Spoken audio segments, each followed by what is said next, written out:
नमस्कार। मैं प्रोफेसर हरीश कुमार शर्मा हमेशा की तरह फिर एक नया विषय लेकर आपके समक्ष प्रस्तुत हूँ। आज का जो हमारा विषय है वो है भक्ति आंदोलन और कबीर। हिंदी साहित्य के इतिहास के आदिकाल में लिखे गए वीर रसात्मक ग्रंथों के महत्व को देखते हुए आचार्य रामचंद्र शुक्ल ने उसे वीर गाथा काल नाम दिया। वीर गाथा काल के बाद हिंदी में मिलने वाली भक्ति रचनाओं की प्रचुरता के कारण आगे के कालखंड को शुक्ल जी ने भक्तिकाल नाम दिया, जो प्रायः इसी रूप में सभी को मान्य है। वीर रस से आप्लावित हिंदी साहित्य कैसे एकाएक आगे चलकर भक्ति के सागर में निमग्न हो गया, इसको लेकर विद्वानों में तरह तरह के मत हैं।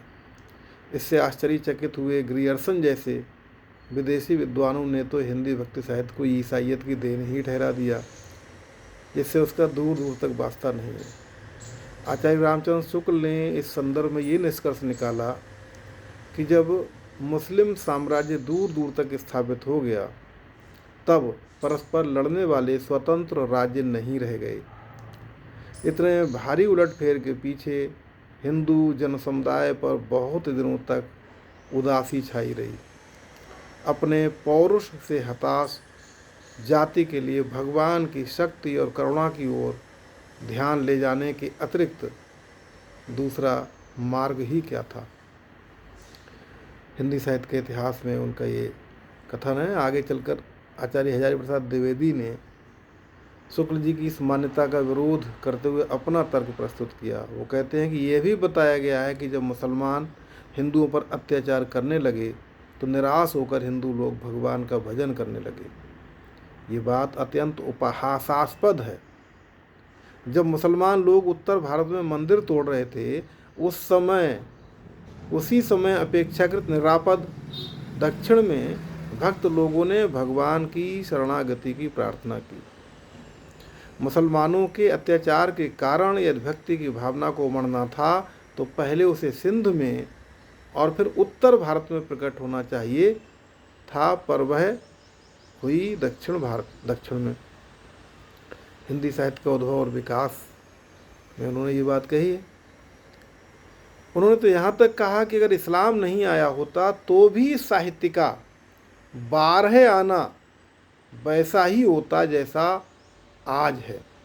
हिंदी साहित्य की भूमिका वास्तव में तो हिंदी में भक्ति साहित्य का जो बिजली की चमक की तरह अचानक आ जाना ग्रियर्सन जैसे विदेशी विद्वानों को चौंका गया, वैसा नहीं है। हिंदी में भक्ति साहित्य का उदय कोई अकस्मात होने वाली घटना नहीं थी। इसकी एक लंबी पृष्ठभूमि पहले से बन रही थी। यूँ भारत में भक्ति भावना का विकास हमें वेदों से ही देखने को मिलने लगता है, जो ब्राह्मण ग्रंथों, उपनिषदों आदि से आगे बढ़ते हुए भागवत के रूप में पुष्ट होता दिखता है।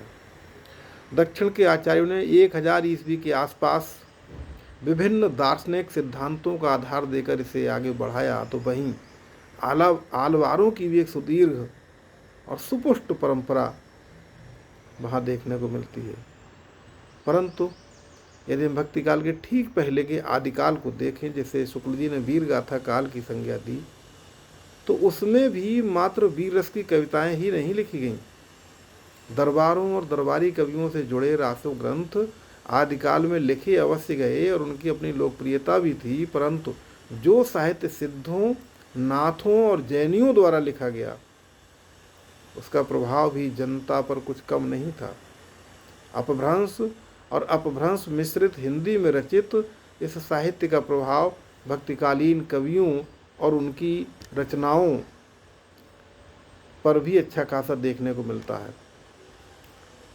हिंदी में आगे बढ़े भक्ति आंदोलन की पूर्व पीठिका के रूप में इन सब बातों पर विचार किए बिना उसे ठीक से नहीं समझा जा सकता, जिसे आचार्य हजारी प्रसाद द्विवेदी ने सैकड़ों वर्षों से मेघखंडों का एकत्र होना बताया है। हिंदी में भक्ति के उद्भव और विकास को लेकर एक दोहा प्रचलित है कि भक्ति का उद्भव तो द्रविड़ माने दक्षिण भारत में हुआ, आचार्य रामानंद उसे वहाँ से उत्तर भारत में लाए और फिर कबीर ने उसे सातों द्वीपों नवों खंडों तक यानी कि सर्वत्र फैलाया। भक्ति द्राविड़ उपजी लाए रामानंद और प्रगट किया कबीर ने सप्तद्वीप नवखंड। डॉक्टर विजयेंद्र स्नातक लिखते हैं, हिंदी के निर्गुण भक्ति के प्रवर्तकों में कबीर को प्रमुख स्थान दिया जाता है। उसका कारण ये है कि उन्होंने अपने वाणियों में मनुष्यत्व की सामान्य भावना को जागृत किया और निम्न श्रेणी की जनता में आत्मगौरव का भाव उत्पन्न करके भक्ति के ऊंचे से ऊंचे सोपान की ओर बढ़ने में योग दिया। फलतः एक निर्गुण पंथ चल निकला जिसके प्रवर्तक कबीर हुए और उसके बाद अनेक संत कवि इस निर्गुण धारा में स्थान पा सके। हिंदी साहित्य का इतिहास उनकी पुस्तक है जिसमें उन्होंने ये बात कही है। दूसरी तरफ डॉक्टर गणपति चंद्रगुप्त ने अपने हिंदी साहित्य का वैज्ञानिक इतिहास में संत काव्य परंपरा पर विचार करते हुए लिखा है, हिंदी में इस काव्य परंपरा का प्रवर्तन सर्वथा मौलिक रूप में नहीं हुआ, अपितु ये मराठी में विकसित होती हुई हिंदी में पहुंची है। हिंदी में से प्रचलित करने का श्रेय महाराष्ट्रीय संत नामदेव 1270 से 1350 ईस्वी को है, जिन्होंने एक ओर तो उत्तरी भारत में दीर्घकाल तक रहकर अपने विचारों का प्रचार किया, तो दूसरी ओर हिंदी में विपुल पदों की रचना की, जिनमें से शताधिक आज भी उपलब्ध हैं। उनके पदों में परवर्ती संत काव्य की प्रायः सभी विशेषताएं, विचार, भाव, भाषा, शैली आदि मिलती हैं। ऐसी स्थिति में कोई कारण नहीं कि हम उन्हें हिंदी संत काव्य परंपरा का प्रवर्तक न माने, ये गुप्त जी कहते हैं।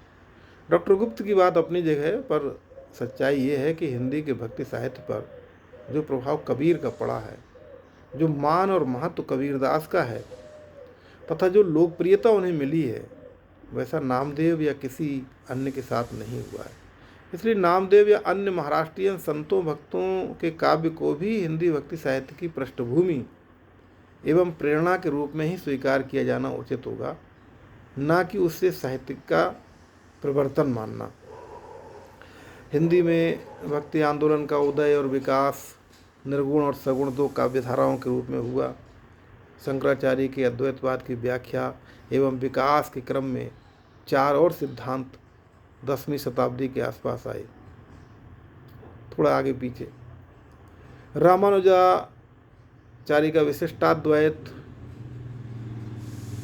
संप्रदाय, निम्बार्काचार्य का द्वैताद्वैतवाद, मध्वाचार्य का द्वैतवाद और वल्लभाचार्य का शुद्धाद्वैतवाद, इन्हें क्रमशः श्री संप्रदाय, सनक संप्रदाय, ब्रह्म संप्रदाय और पुष्टि संप्रदाय भी कहा जाता है।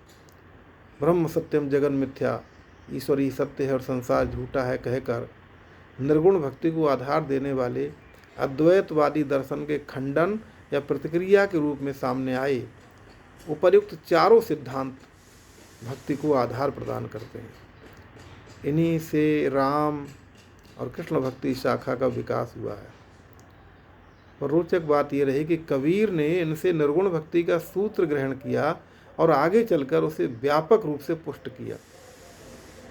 इस तरह सगुण भक्ति के सिद्धांतों की प्रथम फलश्रुति निर्गुण भक्ति के रूप में सामने आई। डॉक्टर नंदकिशोर पांडे के अनुसार भक्ति आंदोलन को राष्ट्रव्यापी स्वरूप प्रदान करने में दक्षिण भारत के आचार्यों की भूमिका महत्वपूर्ण है। इन आचार्यों के कारण ही इस आंदोलन को सार्वदेशिक स्वरूप प्राप्त हुआ। इन लोगों ने सैद्धांतिक और व्यवहारिक दोनों प्रकार की जमीन तैयार की। संत रज्जब पुस्तक में उनके ये विचार हैं। श्री संप्रदाय के अंतर्गत आने वाले विशिष्टाद्वैतवाद से ही रामावत संप्रदाय विकसित हुआ। इसके प्रचलनकर्ता स्वामी रामानंद थे। रामानंद ने जिस राम भक्ति का प्रचार किया उसे उनके शिष्यों ने सगुण और निर्गुण दोनों रूपों में ग्रहण कर आगे बढ़ाया। कबीर ने अपने गुरु रामानंद से राम नाम का मंत्र तो प्राप्त किया, पर उसे स्वीकार अपने ढंग से किया। दशरथ सुत तेहु लोक बखाना, राम नाम का मरम है आना कहकर उन्होंने स्पष्ट तौर पर अपने राम के निर्गुण होने की घोषणा की। यही नहीं तो इस राम के लोक प्रचलित या कहें तो भक्तों में स्वीकृत गोविंद, हरि, माधव आदि अनेक अनेक नामों को भी उन्होंने अपनाया, पर उन्हें अर्थ अपने दिए। उन्होंने नाम से अधिक उसके पीछे निहित भाव को महत्व दिया, और ये भाव था निर्गुण निराकार ब्रह्म या परमात्मा का। इस भाव का मन में उदय होने पर व्यक्ति के भीतर भेदभाव पैदा करने वाले जाति, धर्म, क्षेत्र आदि से संबंधित अंतर मिट जाते हैं और सभी के भीतर उसी एक राम या ब्रह्म का दर्शन होने लगता है। हिंदी साहित्य के भक्ति काल में भक्ति आंदोलन निर्गुण और सगुण दो रूपों में आगे बढ़ा। निर्गुण काव्यधारा के केंद्र में तो कबीर हैं ही। रोचक बात यह है कि सगुण काव्यधारा के पोषक कवियों ने जिस हद तक निर्गुण का स्वीकार और विरोध करते हुए अपने तर्क प्रस्तुत किए हैं, उसमें भी कहीं ना कहीं कबीर ही उनके ध्यान में रहे। यही कारण रहा कि सूर और तुलसी जैसे कवियों ने निर्गुणवादियों का विरोध तो किया, परंतु निर्गुण को नकार नहीं पाए। निर्गुण और सगुण में समन्वय स्थापना का प्रयास इस काव्यधारा के कवियों ने किया। इसी तरह से यदि हम देखें तो सगुणोपासना की बहुत सी बातों को कबीर अपने काव्य में स्थान देते नजर आते हैं। भले उनसे जुड़े आडंबरों का तीखा विरोध उन्होंने किया हो, कबीर ने अपनी पूर्व परंपरा से बहुत कुछ ग्रहण किया है, तो परवर्ती परंपरा के लिए बहुत कुछ प्रदान भी किया है।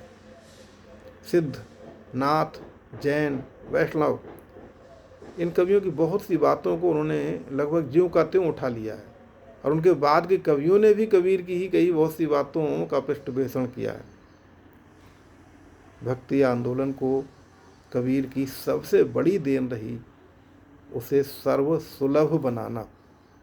जिन जातियों के लिए मंदिरों के दरवाजे नहीं खुले थे, उन्होंने भक्ति को उनके दरवाजों तक पहुंचा दिया और बताया कि भगवान को ढूंढने के लिए मंदिर, मस्जिद, मठ, मजार, जंगल, पर्वत कहीं जाने की जरूरत नहीं। मन की सच्चाई और गुरु कृपा से वह घर बैठे मिल सकती है। भक्ति पथ में जाति धर्म के भेद को नकार कर उन्होंने सामाजिक समरसता को आगे बढ़ाया और उसको बढ़ावा देने में तो अपनी बड़ी भूमिका, माने कि सामाजिक समरसता को बढ़ावा देने में तो अपनी बड़ी भूमिका निभाई ही, धर्मांतरण के कुचक्र को थामने में भी अपना महत्व योगदान दिया। हिंदू धर्म की कमजोर नस जाति को मुद्दा बनाकर जो धर्मांतरण के प्रयास किए जा रहे थे और निम्न कही जाने वाली जातियों के इस्लाम में दीक्षित होने के लिए उन्हें मंदिरों में प्रवेश न करने देने को लेकर मुद्दा बनाकर उकसाया जा रहा था, कबीर ने उसे विफल करने में चाहे अनचाहे अपना बड़ा योगदान दिया।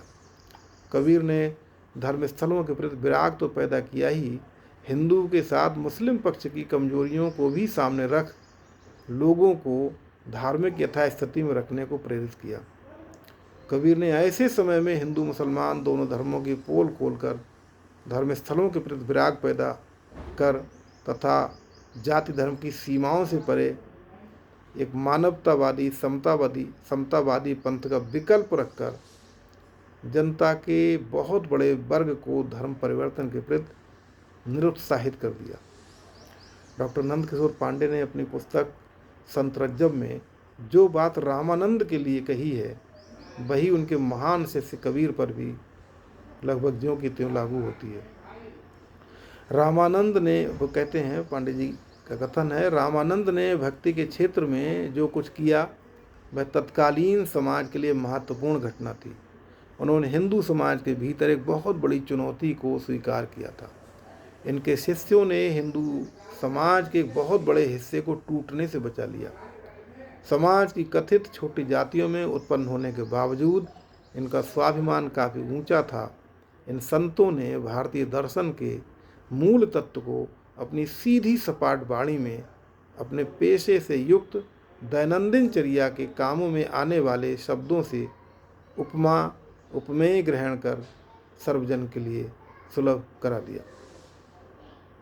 संतरज्जम ये कथन है। आडंबर रहित सामान्य मानव धर्म के विकास के साथ साथ कबीर ने एक अच्छे मानव के विकास पर भी जोर दिया और ईश्वर को पाने के लिए मनुष्य के भीतर सच्चाई और अच्छाई होने की शर्त को जोड़ दिया। आचरण की शुद्धता, मन की निर्मलता, कर्म की पावनता पर जोर देकर उन्होंने एक अच्छे समाज निर्माण के लिए दिशा दिखाई, जो आगे चलकर समूचे भक्ति साहित्य की विशेषता बनी। कबीर की भक्ति साधना में मनुष्य जब ईश्वर से जुड़ता है तो फिर उसकी अन्य मनुष्यों से भी दूरी नहीं रह जाती, क्योंकि उसे सभी के भीतर उसी निर्मल ज्योति का आभास होने लगता है। नमस्कार, अभी के लिए इतना ही, फिर अगले विषय के साथ प्रस्तुत होंगे। धन्यवाद।